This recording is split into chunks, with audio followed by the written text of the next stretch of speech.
My ex-husband just told me that he is still in love with me, and I am very confused.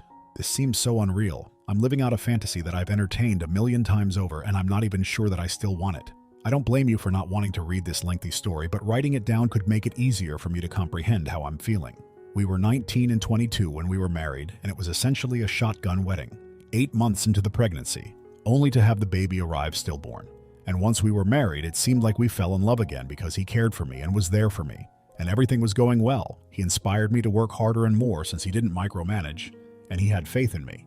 Attend classes, earn a degree, train to be a nurse, and so forth. Even a good big part of it, like the majority of it when he wasn't even earning a good living yet, was paid for by him personally. It took some time to truly get the bedroom down pat, but once it was mastered. He also never again attempted to persuade me to become a mother. He was flawless, and he developed into the ideal man, which only increased my love for him. We had such love and happiness that it was surreal to realize that, from a casual FWB to an incredible life and spouse, I had truly just happened by chance. And for a very long time it remained that way. Then I turned 30, and then things began to shift. Little remarks like how young we were when we first met and how we threw ourselves into our marriage, our studies, and our apprenticeships were all that he would say. How our youth was genuinely never ours, despite my belief that 30 is a very young age. And he began to go out more with his friends, but not in the same way as before.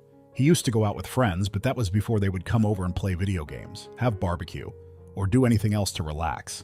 And he just, I suppose, began to enjoy himself more without me. Then things grew worse. He sat me down and talked about open marriages, greater freedom for travel, and, well, everything he was essentially unable to do before me. When I said no, he replied that he wasn't sure he wanted to keep using what we had, and that's when everything fell apart. He simply made the decision to end his marriage. Just to be clear, we got divorced. Although he didn't cheat on me, he did it because he wanted to, in his own words. I had a horrible divorce. Honestly though, just on an emotional level, I begged him to stay, even offering to do an open marriage after all, but he declined. I felt awful, shocked, and awful. If I didn't want it, he said, it wouldn't be real. Thank God he took that action, as it is accurate. However, he remained a decent person throughout. He was simply, I'm not sure why, but I think he wanted to make up for something, like wasting my youth. Youth became such a big talking point guy, so he gave me our house, which I paid a fraction for. He made the offer of alimony, which I should have accepted but didn't because I felt guilty. Plus, I wasn't really in need of it. However, the point is that he was courteous, divorced me, and blamed me for nothing. I was unable to despise him. We decided to remain friends because I didn't want to break our relationship with him and he didn't want to end it. We don't talk, but we don't block each other, follow each other on social media, or say hurtful things about the other family member, except from the twice-yearly texts wishing you a happy Thanksgiving and a Merry Christmas. The divorce became legally binding in January 2019, and I believe that to be it. I didn't go on dates in 2019 or 2020 due to obvious reasons. 2021 will be the same, just concentrate on not freaking dying. However, in February of 2022, I did indeed find someone, and we have been dating for about 2 years. It's pleasant. Simple, it just works. We don't want to be married again, and he is also divorced. We had even discussed eventually moving in together. After that, the ex calls. And from his mother's phone too. I had maintained a loose but somewhat regular contact with her, giving her a call every 2 months and sending her gifts over the holidays. I greeted him as usual. Hi Judy, how are you? And he said, after almost 5 years without communication, my ex-husband is suddenly very eager to visit me. We really needed to chat, he said, and he asked if he might stop by. If I felt uncomfortable with just him, he could even bring his mother. Yes, but please bring his mother, I replied. At this moment, I really believed that one of them was going to die. Most people assumed it was him and that he was trying to atone for something, since there is no other explanation for the abruptness. As promised, he and his mother visited the residence, but he appeared to be in good health. That left me even more perplexed because they both did. However, I opened the door for them and waited for him to speak. For 45 seconds, that was the most uncomfortable I've ever been. Up until his mother nudged him and declared, I'm not going to do this for another year. Inform her. I'll be in the room across from you, which again makes it sound like he's dying. Am I crazy? She then abandoned us in the hallway and went to the kitchen. I'm not sure what to describe it. He just started word vomiting. I want to be clear that his words did not come out this clean. Being young and stupid didn't matter when I wasn't with him. I'll type up what he said intelligibly. For a while, he believed he would be content to be completely free to do as he pleased. He went places, made friends, went on dates, but it never seemed right. He also didn't want to bother me after he ripped things apart, seemingly for fucking nothing, even though he knew he regretted the divorce years ago. I never tried to stop him from doing what he wanted, but he said his pals were in his ear all the time, talking about how marriage slowed them down, and he listened. He still loved me too, and he never truly stopped wanting me back, and he would discuss it with his family year after year. And when his mother revealed to him what I had told her regarding the possibility of moving in with the boyfriend, it made him quite angry. That's how he found his way to my doorstep. I thought I was in a really bad movie, except that everything worked out and I didn't have a wonderful moment where the love of my life and I reconciled. The music didn't get better either. I was absolutely perplexed and enraged. I told him that this was just too much to suddenly throw at me and go away. However, I would give him a call. I'm here now then, still perplexed, not overly angry. I must now, however, find out how to break the news to my boyfriend. I will not keep him in the dark. But really, dude, what the hell?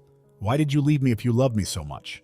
Why did you feel the need to be among other people so strongly? I'm seeing someone, you know that. During the years I was single, you may have given this a try. Why at this time? Why not? I'm not sure if I believe him because I feel so strange and skeptical of him. However, I still haven't loved someone as much as I loved him. Is it really that crazy to believe that he cares about what we accomplished? Is that a delusion?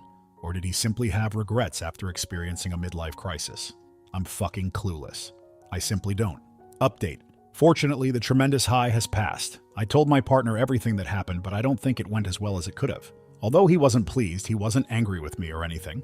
The fact that my ex's mother had attended and we weren't hanging out by ourselves probably helped. However, we spoke a lot. And you know what? A lot. Spoiler alert. We are not breaking up over this. I cherish my partner.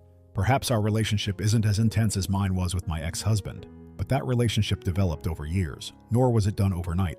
My partner, who is also divorced, gave me a lot of advice when I asked what he would do in my situation, so I believe it helped as well. We both decided that I would see my ex and chat to her about it.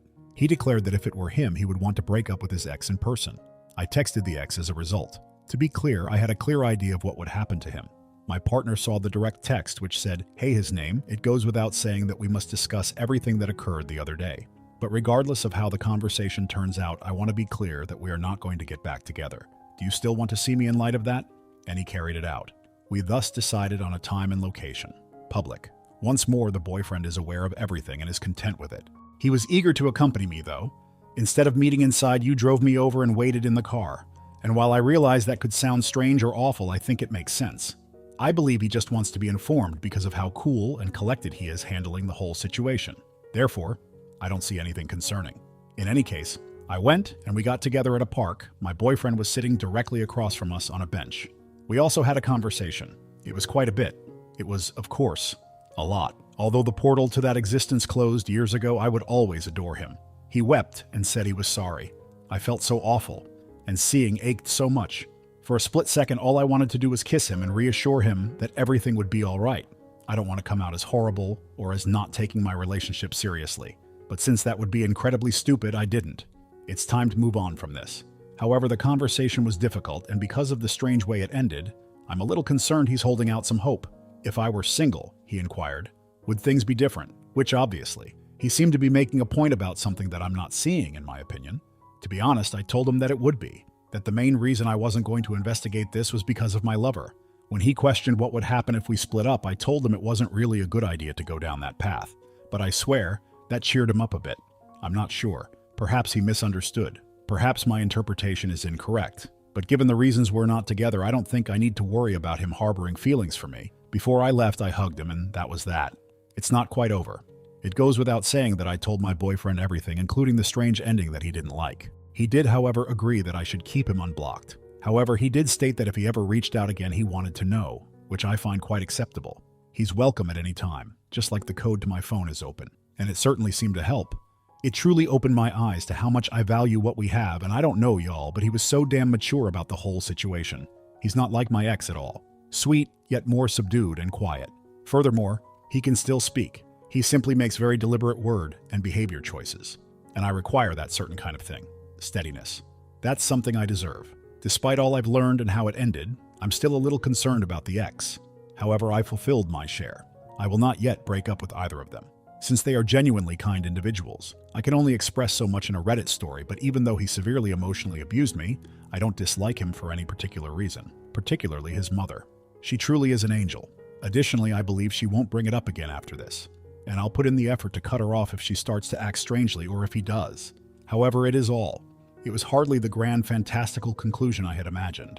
However, the peaceful, calm life I've built for myself still exists.